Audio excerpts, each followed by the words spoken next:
क्योंकि हम किसानों के घर में पैदा हुए, तो हमें कोई उसमें पढ़ना नहीं, उस विषय को हम जानते हैं कि अब जैसे 10 बीघा खेती है, 15 लोग घर में है। अब बच्चों की पढ़ाई, कपड़ा लत्ता, ब्याह बर, खाद पानी, सिंचाई का घंटों के पैसे होते हैं, 4 घंटे 5 घंटे में 1 बीघा, ऐसे ऐसे होता है। ठंडी के समय जब कोई रजाई नहीं छोड़ना चाहता, वो जो कपड़े हैं भी वो समेट के, क्योंकि पानी लगा है, पूरी रात पानी लगाता है पूरी। अब इतना महंगा समय है और उसका अनाज इतने गिरकर सस्ते दामों में जाता है, और पूरा देश उसी का उदर पोषण का हेतु होता है, वो उसी का किसान का। लेकिन उसकी हालत ये रहती है कि वो अच्छा कपड़ा नहीं पहन सकता, वो अपने बच्चों को अच्छी पढ़ाई नहीं पढ़ा सकता, क्योंकि इतनी लागत लगती है। अच्छा, उसमें है ही नहीं कि लागत लगने पर हमें माल मिल ही जाएगा। इसीलिए जैसे भारत का सैनिक प्राणों की आहुति देने के लिए तैयार है, ऐसे ही सच्ची पूछो तो महान तपस्वी किसान वो हमारे पूरे देश को भोजन दे रहा है। भाई आप बड़े पदाधिकारी, लेकिन खाओगे तो रोटी दाल ही और वो तो वहां पैदा हो रहा है, मेहनत उसकी देखो। स्कूल से आने के बाद हमें पढ़ने का समय नहीं दिया जाता था, मक्का के खेत रखाओ चल के मक्का।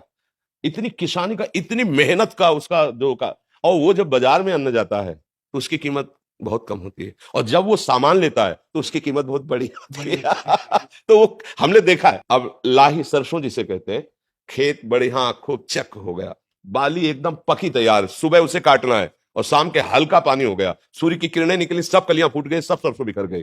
अब वो बैठे रो रहा, क्या करे, लाखों रुपया लगा करके भी वो गरीब का गरीब और कर्जदार हो गया। ऐसे जब उनको अध्यात्म का ज्ञान नहीं होता तो फिर एक उपाय मिलता है कि क्या करूं, आत्महत्या कर लूं। ये हम मतलब पढ़ी लिखी बात नहीं कह रही है, हम समस्या कह रहे हैं। हम लोग जैसे किसान के घर में जन्मे थे ना, तो रात में बादल गरज रहे हैं, पकी फसल गेहूं की खड़ी है, चना की खड़ी है, सरसों की खड़ी है, पूरा परिवार ऐसे बैठा है, राम राम राम राम भगवान, बस 2 दिन का समय दे दो, किसी तरह काट करके हम घर। अब अगर वो 2 दिन में वर्षा हो गई तो पूरे साल की कमाई गई उसकी। अब उसको ना कोई सरकारी सहयोग मिलेगा और ना सामाजिक सहयोग मिलेगा। वो सदैव कि किसान आदमी जो है ना, कभी ब्याह बर हो तो नए कपड़े बल गए, वो भी साल में एक आध बार जो अन्न का ड्योढ़ा लगा है उससे, नहीं तो उसका जीवन बड़ा कष्ट में रहता है, बड़ा कष्ट है।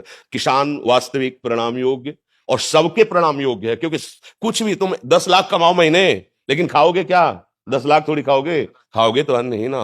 तो उसके अब ये कि थोड़ा सा आधुनिकता बढ़ गई है, पर वो अन्न में पावर नहीं रहा। जैसे अपने लोग थे ना, 1 बीघा में 8 मन गेहूं होता था, 8 मन, क्योंकि उर्वरक डालने की सामर्थ्य भी नहीं थी, और उर्वरक निषेध भी किया जाता था कि अन्न पौष्टिक रहेगा। गाय का गोबर, वो जो गांव में पशुओं का एक वो बनाया जाता है ना, गोबर डालने का, हाँ, उससे फिर भर भर के बैलगाड़ी में खेतों में बिखेरा जाता। 8 मन हमारी।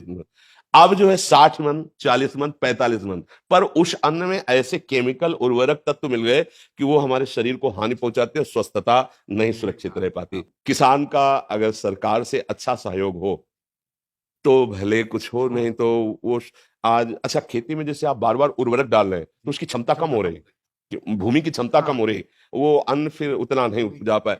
अब वो जो केवल किसान है, जिनके लड़के बच्चे नौकरी कर रहे हैं, उनको तो ठीक है, खान पीने को खेती से हो गया और अर्थ है, लेकिन जो केवल किसान है, सच्चे मानो एक तपस्वी से कम नहीं है, भारी तपस्या का उनका विषय होता है। तो इसलिए उनकी तो हम वंदना ही कर सकते हैं, उनके विषय में बस यही है कि सरकार सहयोग करे, और तो मतलब अच्छा, अब जब पशु नहीं पालेंगे, क्योंकि अब पशु ना पालने का स्थान बनता जा रहा है, क्योंकि बैल से तो खेती जोतनी नहीं है, ट्रैक्टर से जोतनी नहीं है, तो बैल का तो मतलब नंदी का तो कोई सवाल ही नहीं रह गया कि कोई किसान पाले। क्यों पाले, मतलब समझो। अब क्या, अब बछड़ा होता था ना, तो एक हर्ष सा होता था किसान के, ये गाय माता ने बछड़ा दिया, अभी आगे चल करके बैल होकर हमारे हल जोते, मतलब 8-10 गायें तो होती ही थी, उनका गोबर, उनका दूध, वो पौष्टिकता। पर किसान आदमी, अर्थ, जहां अर्थ की बात आती थी, वहां साहूकार सेठों के कर्जे की तरफ सोचना पड़ता था कि भाई अगर 1,000 रुपया लेना है तो फिर 20% में अब वो अगर मतलब 10 रुपए भी चाहता है तो उसे अनाज बेचना है। अब उसको ये देखना है कि हमारे ड्यूला में अगर अनाज कितना है, 1 साल का भोजन उसी से होगा। अब वो बहुत कष्टमय जीवन हमने देखा है, मतलब उसी कुलों में पैदा हुए किसान के, तो देखा है। तो किसान चूंकि अब इतना बुद्धि का वो फैलाव नहीं है, वो छल कपट और संसार, गांव के आज भी लोग हैं, मतलब आज भी है, आपको बताए, आप जैसे चले जाओ, कोई परिचय नहीं है, और आप ऐसे कुछ जरा सा, तो वो एक दामाद की तरह आपका सेवन करेंगे। आओ भैया बैठो, चाय पी लो, भोजन पालो, और यहाँ चले जाओ कॉलोनी में, बगल वाले कमरे में कौन रहा है, कोई परिचय नहीं है, चाहे जितना रोए चिल्लाए कोई पूछेगा नहीं कि तुम क्यों रो रहे हो। और गांव में एक आदमी कष्ट में हो तो सैकड़ों लोग वहां खड़े हो जाके जाके। एक आज भी ऐसा माहौल है। किसान तो जैसे हमारे यहाँ पीछे देश में नारा लगाया जाता है, जय जवान जय किसान, तो इसलिए किसान तो सर्वोपरि है, उसके आगे मतलब आपको लगेगा कह रहे उसके आगे कोई नहीं है।